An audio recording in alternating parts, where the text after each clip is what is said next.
জামাত ইসলামের দ্বারা কেউ যদি কোনো কষ্ট পান, কারো যদি কোনো ক্ষতি হয়ে থাকে, আমি সব ব্যক্তি এবং সংগঠনের পক্ষে নিঃশর্তে আমি আপনাদের কাছে ক্ষমা চাই, আপনারা আমাদেরকে ক্ষমা করে দেবেন। বিনা শর্তে মাপ চাইলাম, কোনো শর্তও দিলাম না, তারপর আর বাকি থাকলো কোনটা এটা তো বুঝি না।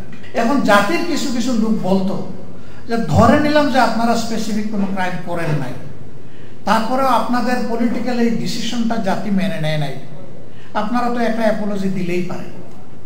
এই অ্যাপোলজি আমরা মিনিমাম 3 বার দিয়েছি। প্রফেসর গোলাম আজম সাহেব দিয়েছেন, মৌলানা মতিউর রহমান নিজামী সাহেব দিয়েছেন, এবং আমি দিয়েছি। এই কিছুদিন আগে মাত্র এটিএম আজহারুল ইসলাম সাহেব যখন ফ্রি হলেন জেল থেকে, তখন আমি বলেছি শুধু 47 সাল থেকে শুরু জামাত ইসলামের দ্বারা কেউ যদি কোনো কষ্ট পান, কারো যদি কোনো ক্ষতি হয়ে থাকে, আমি সব ব্যক্তি এবং সংগঠনের পক্ষে নিঃশর্তে আমি আপনাদের কাছে ক্ষমা চাই, আপনারা আমাদেরকে ক্ষমা করে দেবেন। আজকের দিন পর্যন্ত আমরা ভুল করি না, এই কথা বলবো কিভাবে? আমরা মানুষ, আমাদের সংগঠন একটা মানুষের সংগঠন। আমাদের 100টার মধ্যে 99টা ডিসিশন সঠিক, একটা তো বেঠিক হইতে পারে।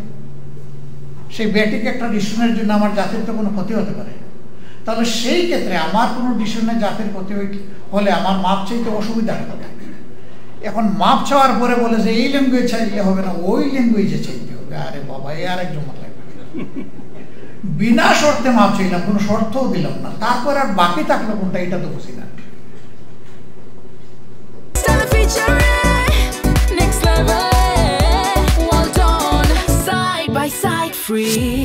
আজকে আবার একদম প্রকাশ্যে বলে গেলাম যে 47 থেকে শুরু করে 2025 সালে আজকে কত 22শে অক্টোবরে এখন কয়টা বাজে? এই যে এখানকার টাইম 8টা 11 মিনিট। এই পর্যন্ত আমাদের দ্বারা যে যেখানে যত কষ্ট পেয়েছেন, আমরা বিনা শর্তে যারা কষ্ট পেয়েছেন তাদের কাছে মাপ চাই। এটা গোটা জাতি হইলেও চাই, ব্যক্তি হইলেও চাই, কোনো অসুবিধা নেই। আমি এই কথা জীবনে বলি নাই, আমার কোনো সহকর্মী বলেন নাই, আমাদের সিনিয়র যারা ছিলেন তারা বলেন নাই যে আমরা সকল ভুলের ঊর্ধ্বে। কোনো দল যদি দাবি করে সকল ভুলের ঊর্ধ্বে, অবশ্যই জাতি এটা মানবে না। তো আমাদেরটা মানবে কেন? তো আমাদের ওরকম যত ভুল হয়েছে, জানা ও জানা, এই ভুলগুলো যারা শুধরে দিয়েছেন আমরা তাদের কাছে কৃতজ্ঞ। আর এই ভুলের দ্বারা যদি কেউ ক্ষতিগ্রস্ত হন, আমরা তাদের কাছে ক্ষমা প্রার্থী। আর কিছু বলার আছে বলেন? This is very clear and loud. এরপরে বলবে যে নিউ ইয়র্কে গিয়ে শফিকুর রহমান ক্ষমা চেয়ে আসছে, দেশের বুকে ক্ষমা চায় নাই। ভাই, আমি দেশেও চেয়েছি, আমার মুরব্বীরাও চেয়েছে, এখানেও চাইলাম, যখনই সুযোগ পাইব তখনই চাইব। আবার কেউ কেউ আমাদেরকে এরাও বলে একটা দল আমাদের দেশে আছে, বেশি বেশি ক্ষমা চায়।